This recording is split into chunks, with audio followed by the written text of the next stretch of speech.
चलिए श्रृंखला आगे बढ़ाते हैं।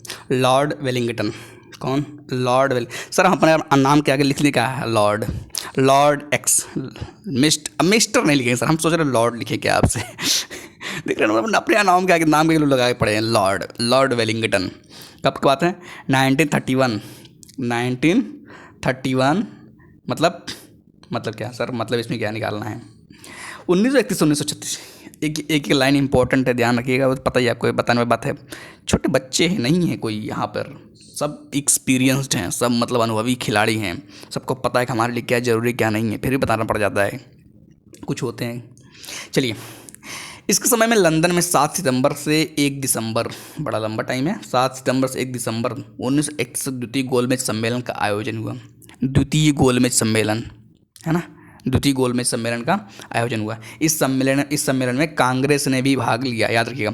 जैसे बात आ जाए दूसरे सम्मेलन में कांग्रेस ने भाग लिया था, बिल्कुल लिया था सर, नहीं लिया है तब मैं दिखा दूंगा। अरे कहाँ दिखा देंगे, दूसरे में लिखा हुआ है नहीं लिया था। अच्छा, कहाँ नहीं पढ़ लिए बताइए पहले? इस सम्मेलन में कांग्रेस ने भाग लिया था तो फिर कहाँ से नहीं पढ़ लिए? स्टेटमेंट ध्यान रखिए, बहुत इंपॉर्टेंट है, सीधे से क्वेश्चन बनेगा तब बाद में गलत करेगा, ठीक है। कांग्रेस का प्रतिनिधित्व किसने किया था? गांधी जी ने, और कौन करेगा? नेहरू जी। अब अगर आप सुना जाए कि गांधी की गोलमेज सम्मेलन में, द्वितीय गोलमेज सम्मेलन में कांग्रेस का प्रतिनिधित्व कौन किया था? नेहरू जी, मोतीलाल नेहरू, जवाहरलाल नेहरू, सुभाष चंद्र बोस, और 2-4 दे देगा नाम। सर कितने ऑप्शन बनाएगा? गांधी जी छोड़ देगा क्या? अरे कोई नहीं देगा तो क्या करेंगे, याद रखिएगा। कौन किए थे? गांधी जी। दूसरे गोलमेज सम्मेलन की असफलता के बाद गांधी जी ने 3 जनवरी 1932 को दोबारा सविनय अवज्ञा आंदोलन प्रारंभ। गांधी जी का एक अलग ही रौला था, जहां गड़बड़ी लगी तुरंत जो है सविनय अवज्ञा आंदोलन शुरू कर देंगे आराम से, मतलब हम हार नहीं मानेंगे। देख रहे हैं ना, मतलब कि द्वितीय गोलमेज, देखो लिखा है, इन्होंने स्पष्ट इस बात को लिखा है कि दूसरे गोलमेज सम्मेलन की असफलता के बाद, दूसरे गोलमेज सम्मेलन फेल हो गए, जैसे असफलता हुई वहाँ पर तुरंत आए, अच्छा बताता हूँ मैं, तुरंत आए सविनय अवज्ञा आंदोलन शुरू कर दिए। अब बताते हैं तुमको, ऐसे ऐसे सोचे होंगे अभी। अब कॉपी किताब में थोड़ा गुस्सा दिखाई देगा गांधी जी का, ठीक है। उसके बाद क्या पॉइंट है? 16 अगस्त 1932, याद रखिएगा, 16 अगस्त 1932, 16 दूना 32, 16 अगस्त 1932 याद रखिएगा मैं रैमजे मैकडोनाल्ड, डोनाल्ड जानते हैं, मैकडोनाल्ड है सर, नाम गड़बड़ तो है किसी का, ने विवादास्पद सांप्रदायिक पंचाट की घोषणा की। अब ये बात आ जाएगा कि सांप्रदायिक पंचाट की घोषणा, या कह लीजिए विवादात्मक सांप्रदायिक पंचाट की घोषणा किसने की थी? तो यह तो पता नहीं चाहिए क्या कौन किया था? Ramsay MacDonald. कब किया था? 16 अगस्त 1932। मतलब ये भूल गए, 16 अगस्त था सर, 15 अगस्त नहीं था, हमको लगा 15 अगस्त था, सब छुट्टी पे थे अपने से मान लीजिए, अपने से बना लिए वहाँ पर तो 16 अगस्त ध्यान रखिएगा। इसमें क्या पॉइंट था? सांप्रदायिक पंचाट की घोषणा, है ना। इसके अनुसार दलितों को हिंदुओं से अलग मानकर उन्हें अलग प्रतिनिधित्व देने को कहा गया, और दलित वर्गों के लिए अलग निर्वाचन मंडल का प्रावधान किया गया। क्या? निर्वाचन मंडल, याद रखिएगा, वैसे मंडल नहीं, मंडल आयोग एक अलग है, ये निर्वाचन मंडल, ध्यान रखिएगा। यहाँ पर गलतियाँ होती हैं कभी कभी समझने में, क्या है सर ऐसे कैसे हो जाएगा, जब ऐसे कैसे होता फिर वही कन्फ्यूज हो जाता है। उसके बाद क्या है कि इस गांधी जी बहुत दुखी हुए, गांधी जी बहुत दुखी हो गए इससे, और क्या दुखी होकर क्या किए, और उन्होंने इसे हटाने के लिए आमरण उपवास आरंभ कर दिया। देख रहे हैं ना, मतलब कद देखिए, कद कि मतलब आमरण अनशन शुरू कर दे रहे हैं, मतलब कि अगर हम इसकी तैयारी अगर हम ये करने लगेंगे तो सब कुछ तहस नहस होने लगेगा, सब कुछ डिस्टर्ब हो जाएगा। अपनी ये होता है कद। पता चला कोई जाकर के हम सब, अब आप सोच रहे पढ़ करके सर मैं भी जाऊँ आमरण अनशन कर दूँ क्या? मैं सोच रहा हूँ कि मैं आमरण अनशन कर दूँगा, प्रधानमंत्री हटा देंगे। अरे घर में तो चार ऐसे मर जाए, कोई पूछने वाला नहीं है, मार दे पूछने वाले के, मरने खुद ही मर जा रहे हैं, तो स्वेच्छा से कर देंगे। सर अब मैं तो अपने साथ मर गया था खाने नहीं खा रहे थे, तो ध्यान रखिएगा। गांधी जी ने क्या किया? उपवास आरंभ कर दिया था। क्या कर दिया था? उपवास आरंभ कर दिया था। उसके बाद क्या हुआ? अंत में एक समझौता हुआ, जिसे क्या बोलते हैं? पूना समझौता बोलते हैं। पूना समझौता। सर पूना समझौता क्या था? पूरा समझौता होना कि पूना होता है? सर लगता है अशुद्ध लिखा है क्या? अरे नहीं भाई, अशुद्ध नहीं लिखा है ध्यान रखिएगा, पूना समझौता, ठीक है, किया गया, जिसमें दलित वर्गों के लिए साधारण वर्गों में ही सीटों का आरक्षण किया गया। पूना समझौता 24 सितंबर 1932 को हुआ। पूना समझौता कब हुआ? 24 सितंबर 1932। ठीक बात है, बात तो ठीक ही रहेगा। 17 नवंबर से 24 दिसंबर 1932 ईस्वी तक लंदन में तृतीय गोलमेज सम्मेलन, कभी कभी यही पूछ लेंगे 17 नवंबर से 24 दिसंबर, ठंडी में गए थे एकदम तीसरे वाले में ना, ठंडा ठंडा मौसम रहा होगा, आराम से यहाँ से जा रहे होंगे, कपड़ा वपड़ा पहन। सर कपड़ा कैसे, गांधी जी तो कुछ पहनते नहीं थे, ठंडी में पता ही मतलब सोच रहे हैं जाने के लिए, है ना। लेकिन मजे की बात क्या है, गांधी जी जाना चाहिए था ना, गांधी जी अगर गए होंगे वहाँ पे ठंडी ठंडी कपड़ा नहीं पहन के, बहुत टेंशन तो रहा होगा ना। लेकिन मजे की बात ये है, मजे की बात आप दूसरी लाइन नहीं देखे, कांग्रेस इसमें भाग ही नहीं लिया था, देख रहे ना, ठंडी मतलब कोई कहा गया। 17 नवंबर से 24 दिसंबर 1932 ईस्वी तक लंदन में तृतीय गोलमेज सम्मेलन का आयोजन हुआ। कांग्रेस ने भाग नहीं लिया। बिहार में 1934 में भयंकर भूकंप आया था। 1934 देख रहे ना, बिहार में भयंकर भूकंप आया था। तो भूकंप आया होगा, क्या किया होगा, सबको झूला झुलाया होगा। हाँ झूला आ गया, सामान आ गया। सर भूकंप आया, सामान आ गया, अरे भाई सामान आ गया, घर और झूलने में जाके अगर एकदम से खत्म हो जा रहे हैं, किसी गिर पड़ के खत्म तहास नहास। और भयंकर लिखा हुआ देखिए, भयंकर लिखा हुआ है। भयंकर मतलब बहुत बड़ी चीज़ लिखी है ना। एक तो भूकंप आया, दूसरे भयंकर आया, तो समझ रहे ना कब बात है, बिहार में कब बात है, 1934 34। उसके बाद क्या पॉइंट है, भारत सरकार अधिनियम 1935 पास किया गया। भारत सरकार तो पता ही आपको, है ना, ये तो आपको पता ही होगा, नहीं पता था, ऐसा नहीं है भाई। लॉर्ड वेलिंगटन ने कांग्रेस के बम्बई अधिवेशन 1915 ईस्वी में हिस्सा लिया था। इस अधिवेशन की अध्यक्षता सर सत्येंद्र प्रसन्न सिन्हा ने की थी, याद रखिए वैसे ही, ठीक है। उसके बाद आप कौन आते हैं, लिन लिथ गो, अच्छा लिन फिर उसके बाद लिथ फिर उसके बाद गो, अच्छा सर गो वाला मैं याद रखूंगा केवल, गो फॉर जाओ। सर हिंदी बोलें कि गो फॉर गोवा कर दें कुछ भी करिए, लेकिन लिन लिथ याद रखिए। लिन लिथ कब का टाइम पीरियड का है, 36 से 43 मतलब कि 4 साल इधर ले लीजिए, 3 साल, 7 साल क्या लिन लिथ गो, नाम तो लिन लिथ गो है और रह गया 7 साल। कहानी क्या क्या इन्होंने क्या क्या की, ये भी जरा देख लेते हैं। इसके समय में पहली बार चुनाव कराए गए। इसका समय से पहली बार क्या कराए गए, पहली बार चुनाव कराए गए, देख रहे ना, पहली बार चुनाव कराए गए। कांग्रेस ने 11 में से 8 प्रांतों में, यही पूछ रहेगा कभी कि कांग्रेस ने कितने प्रांतों में जो है अपनी सरकारें बनाई थी, कितने प्रांतों में, तो याद रखिएगा कितने, 8 प्रांतों, कितने में से, 11 में से। कांग्रेस ने 11 में से 8 प्रांतों पर, कहाँ कहाँ पर, बॉम्बे, मद्रास, बिहार, संयुक्त प्रांत मतलब उत्तर प्रदेश वाला ना, मध्य प्रांत, उड़ीसा, उत्तर पश्चिमी सीमांत प्रांत, उसके बाद क्या, असम। असम भी याद रखिएगा, असम मतलब नॉर्थ ईस्ट में एक ही दिख रहा है ना, पता चले ये कन्फ्यूज हो गए। उसके बाद मद्रास भी याद रखिएगा, ये कुछ ध्यान रखिएगा, पता चले कि यही कन्फ्यूज कर देगा, मद्रास हुआ, असम हुआ।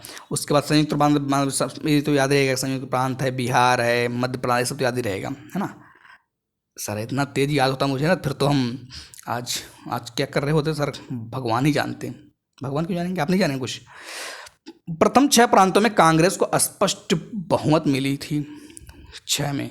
बंगाल, असम, उत्तर पश्चिम प्रांत, सीमा प्रांत, पंजाब और सिंध में कांग्रेस को पूर्ण बहुमत नहीं मिली थी। कहाँ कहाँ, अब ये पॉइंट है ना कि किसको कहाँ पर नहीं मिली थी पूर्ण बहुमत, मतलब 6 में क्यों मिला था, 6 में मतलब कौन कौन से, बॉम्बे में मिला था, चलो ठीक, बॉम्बे मिल गया, मद्रास में मिला था, ठीक बात, मद्रास में मिल गया, बिहार में मिल गया कहाँ कहाँ पर, बॉम्बे, मद्रास, बिहार, संयुक्त प्रांत, मध्य प्रांत, उड़ीसा, इन 6 तक जो है मिला था। उसके बाद बहुमत ही नहीं मिला, क्या करते हैं, क्या करते बताइए, क्या करते। उसके बाद क्या है, बंगाल, असम, उत्तर पश्चिम सीमा प्रांत, पंजाब और सिंध। पंजाब में भी नहीं मिला था, सिंध में भी नहीं मिला था, और असम में भी नहीं मिला था, नॉर्थ ईस्ट वाला। बंगाल में बताए, बंगाली बाबू लोग नहीं जीतने दिए, कुछ किए हो गया अपना। उत्तर पश्चिम सीमा प्रांत, ये भी बताइए, यहाँ पर भी नहीं मिला, ठीक है, ये थोड़ा सा जो है ध्यान रखिएगा।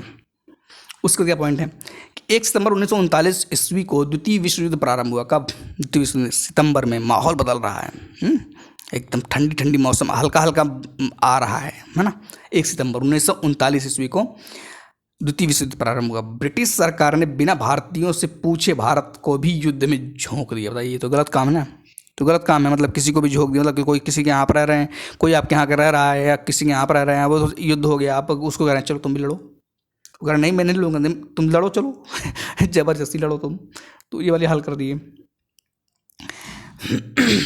कांग्रेस ने इसका विरोध करते हुए नारा दिया, क्या नारा दिया? न कोई भाई न कोई पाई। अच्छा अच्छा, अब सवाल ये है कि कांग्रेस ने न कोई भाई न कोई पाई का नारा कब क्यों दिया था? अगर ये यूपीएससी में क्वेश्चन बन जाएगा कि क्यों दिया था ये नारा, तो ये पॉइंट ध्यान रखिए कि नारा क्यों दिया था भाई?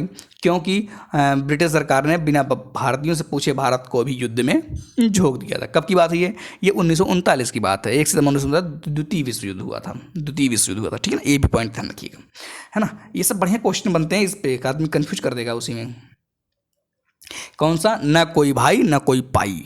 हाँ, और इसने अपने द्वारा शासित प्रांतों के सभी मंत्रिमंडलों से त्याग पत्र दे दिया था। अब देखिए सभी मंत्रिमंडल, याद रखिएगा कि सभी मंत्रिमंडलों से त्याग पत्र दिया था, है ना। ये गलती नहीं होनी चाहिए। पता चला लग रहा है कि 2-4 नाम दे दिए, खुश हो रहे हैं उसी में। उसके बाद क्या है कि 1 मई 1939 में सुभाष चंद्र बोस ने फॉरवर्ड ब्लॉक नाम की एक नई पार्टी बनाई। चलो भाई ये नई बना दिए, गर्मी के मौसम बना रहे हैं, 1 मई, मतलब गर्मी होता है ना, मई में एकदम तगड़ा वाला, उस 1939 की बात है। तो ये जो है क्या बना दिए? फॉरवर्ड ब्लॉक बना दिए।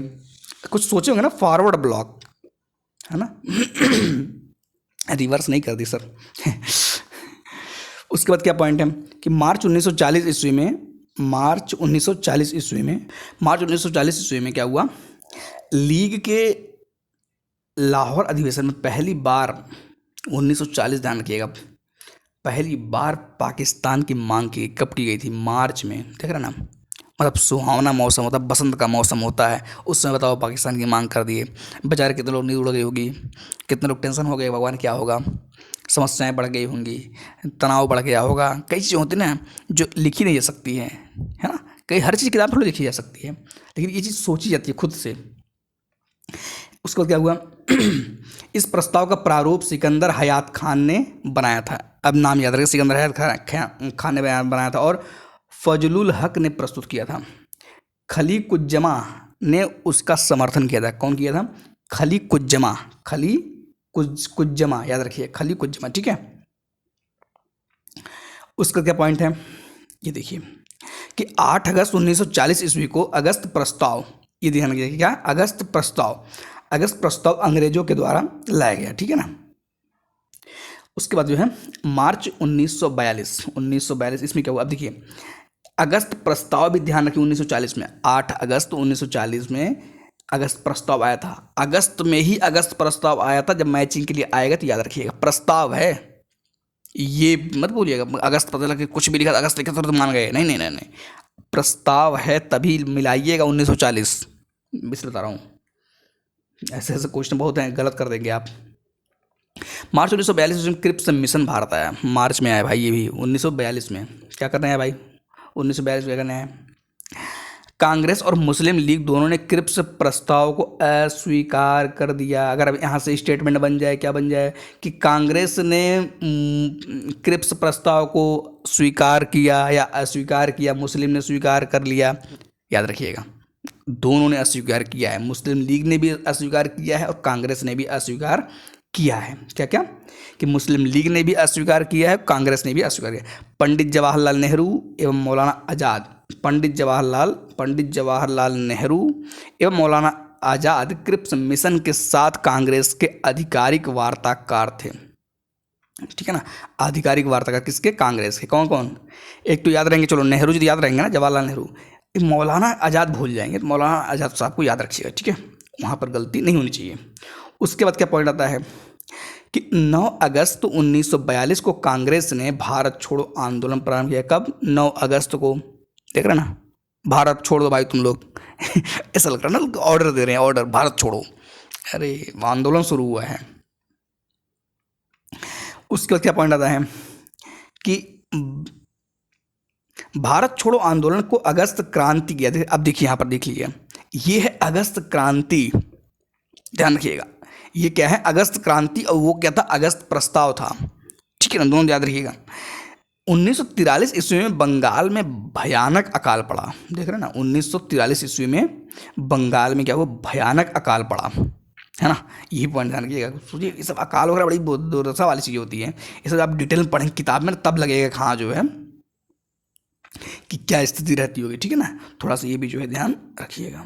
उसके बाद आते हैं कौन, लॉर्ड वेवेल, 1944 से 47 में 3 साल, 3 साल याद रखिएगा। ये भाई आए तो ये क्या करेंगे, कुछ तो करेंगे ना सर जी, क्या करेंगे, कुछ तो करेंगे ना। देखिए क्या करते हैं। वायसराय वेवेल ने 25 जून 1945 ईस्वी को शिमला में एक सम्मेलन बुलाया। बस शिमला में बुला रहे, देख रहे ना, मतलब कि आप लोकेशन बदल नहीं रहे हैं, गांव में जाके बैठ बुलाना चाहिए ना किसी के यहाँ गाँव जा करके, हाँ भाई आओ हम सम्मेलन करते हैं, नहीं नहीं शिमला में, है ना। क्यों 25 जून, गर्मी खूब तगड़ी पड़ रही है 25 जून, है ना, तो शिमला में। बस उसे याद रखिए, कुछ करना नहीं, मतलब थोड़ा सा रियलाइज होना चाहिए आपको कि कैसे कैसे सिचुएशन बनती है। कि इस सम्मेलन में कांग्रेस प्रतिनिधिमंडल का नेतृत्व कौन किया था, अबुल कलाम आज़ाद ने किया था। अब याद रखनी चाहिए, अभी इसके पहले अबुल कलाम आज़ाद चर्चा हुई थी, तो ये भी ध्यान रखिएगा। गांधी जी ने सम्मेलन में भाग नहीं लिया। अरे गांधी जी साहब काहे नहीं भाग ले रहे हैं, भाग लेना चाहिए था। यद्यपि वे शिमला में उपस्थित रहे, मतलब वहीं पर थे शिमला में, गांधी जी भी गर्मी के मौसम में वहीं पर थे शिमला में, लेकिन वहाँ पर भाग नहीं लिए। शिमला में तो थी ना, बस मौसम बढ़िया था सर, मौसम बढ़िया होता क्या शिमला में, ध्यान रखिएगा। उसके बाद क्या है, सम्मेलन के दौरान मुस्लिम लीग द्वारा यह शर्त रखी गई कि वायसराय की कार्यकारिणी परिषद में नियुक्त होने वाले सभी मुस्लिम सदस्यों का चयन वह स्वयं करेगी। मुस्लिम लीग का, अब देखिए, मुस्लिम लीग का यह अड़ियल रुख 14 जुलाई तक बना रहा। अतः वेवेल 14 जुलाई 1945 को सम्मेलन की विफलता की घोषणा कर दी। साफ है। अब याद रखिए कि विफलता की घोषणा की गई है, और वेवेल ने खुद किया है, याद रखिएगा। कभी कभी भ्रम में डाल देता है। क्लैरिटी बहुत जरूरी से बता रहा हूँ, यूपीएससी और मतलब ये सब एग्जाम ऐसा ना क्लैरिटी बहुत मांगता है। उसको क्या है, 1945 में बनी क्लीमेंट इटली की अध्यक्षता वाली लेबर पार्टी, इटली साहब थे, ठीक, याद रखिएगा बात, इटली थे अध्यक्ष। लेबर पार्टी की सरकार द्वारा की गई प्रथम कार्यवाही के अंतर्गत भारत में आम चुनाव करवाना था, ठीक बात है। 1945 ईस्वी में घोषित चुनाव परिणामों में केंद्रीय विधानसभा तथा प्रांतीय विधान मंडलों में कांग्रेस को पर्याप्त बहुमत मिला। कहाँ कहाँ पर, केंद्रीय विधानसभा तथा प्रांतीय विधान मंडलों में, दोनों जगह पर, ये याद रखिएगा, है ना। पर्याप्त जो क्या मिला, बहुमत मिला। उसके बाद क्या हुआ, केंद्रीय विधानसभा में कांग्रेस को निर्वाचन क्षेत्रों में 91.3% मत मिले। देख रहे हैं, मतलब एक अलग ही चल रहा है। मुस्लिम लीग ने सभी मुस्लिम सीटें जीत ली, मतलब मुस्लिम लीग का भी अपना एक अलग प्रभाव था, है ना। प्रांतीय विधानमंडल में कांग्रेस को बम्बई, मद्रास, संयुक्त प्रांत बिहार, उड़ीसा और मध्य प्रांत में पूर्ण बहुमत मिला। मुस्लिम लीग को बंगाल तथा सिंध में बहुमत मिला, याद रखिएगा, है ना। और उसके बाद कांग्रेस को था बम्बई, मद्रास, संयुक्त प्रांत बिहार, उड़ीसा, मध्य प्रांत पूर्ण बहुमत मिला, ठीक है ना। ये कुछ इनके जो है अचीवमेंट आप ध्यान रखिएगा, ये सब बेस तैयार करते हैं आगे के लिए। पंजाब में कांग्रेस, अकालियों और यूनियनिस्ट पार्टी की साझा सरकार बनी। पंजाब में कांग्रेस, अकालियों और यूनियनिस्ट पार्टी की साझा सरकार बनी, ये भी जो थोड़ा सा ध्यान रखिएगा। उसके बाद क्या है कि कैबिनेट मिशन 1946 ईस्वी में भारत आया। कौन, कैबिनेट मिशन 1946 में भारत आया। इस मिशन के सदस्य थे Stafford Cripps, Pethick Lawrence, A V Alexander. कौन कौन थे, स्टेफोर्ड क्रिप्स, पैथिक लॉरेंस और एबी अलेक्जेंडर। नाम कभी कभी पूछ लेता है कौन कौन थे उसमें, ये भी थोड़ा सा ध्यान रखिएगा। 20 फरवरी 1947 ईस्वी को में प्रधानमंत्री लॉर्ड क्लीमेंट एटली लेबर पार्टी ने हाउस ऑफ कॉमन्स में यह घोषणा की कि जून 1948 ईस्वी तक प्रभुसत्ता भारतीयों के हाथ में दे देंगे। किसने की थी, क्लीमेंट एटली, ठीक है। कहाँ पर किया था, हाउस ऑफ कॉमन्स। कौन थे, लेबर पार्टी से संबंधित, ध्यान रखिएगा। कब की बात है, 20 फरवरी 1947 में, ठीक है। अब हम कहाँ पहुँच रहे हैं, हम लोग अब पहुँच रहे हैं आज़ादी में। अब ये वाला पॉइंट, लॉर्ड माउंटबेटन, भाई माउंट रख देते ठीक था, नहीं था क्या, बेटन जरूर लगा था, याद रखिएगा। मार्च 1947 से जून 1948, मार्च 1947 से जून 1948, ठीक है, ठीक बात है। सत्ता हस्तांतरण के लिए 24 मार्च 1947 ईस्वी को भारत का गवर्नर जनरल लॉर्ड माउंटबेटन को बनाया गया। किसको बनाया गया? लॉर्ड माउंटबेटन बनाया गया गवर्नर, ठीक है, गवर्नर जनरल। 3 जून 1947 ईस्वी को माउंटबेटन योजना घोषित, इसमें भारत विभाजन शामिल था। इसमें कौन शामिल था? इसमें भारत विभाजन शामिल था, ठीक है, याद रखिए पॉइंट। 4 जुलाई 1947 को ब्रिटिश संसद में इटली द्वारा भारतीय स्वतंत्रता विधेयक प्रस्तुत किया गया। कहाँ पर? ब्रिटिश संसद में इटली द्वारा भारतीय स्वतंत्रता विधेयक पेश किया गया, प्रस्तुत किया गया, जिसे 18 जुलाई को स्वीकृति मिल गई संसद में। देख लीजिए, विधेयक के अनुसार भारत और पाकिस्तान 2 स्वतंत्र राष्ट्रों की घोषणा की गई। देख रहे हैं ना, संसद में ये सब बात चल रही है, ऐसा नहीं रोड पे ही सब कुछ हो जा रहा है। 15 अगस्त 1947 को भारत क्या हुआ? स्वतंत्र हो गया। स्वतंत्र भारत का प्रथम गवर्नर जनरल लॉर्ड माउंटबेटन हुए। स्वतंत्र भारत के प्रथम एवं अंतिम भारतीय गवर्नर जनरल चक्रवर्ती राजगोपालाचारी हुए। आज हम आज़ाद हुए, देख रहे हैं ना, 1947, 15 अगस्त 1947, याद रखिएगा। उसके बाद जो है आज ये टॉपिक पूरा सीरीज पूरा कंप्लीट हो गया। अब देखते हैं कोई नया सीरीज लेके आएंगे, उसको हम बता देंगे आपको, ठीक है। आज के लिए इतना रखते हैं, बाकी मिलेंगे नेक्स्ट वीडियो में।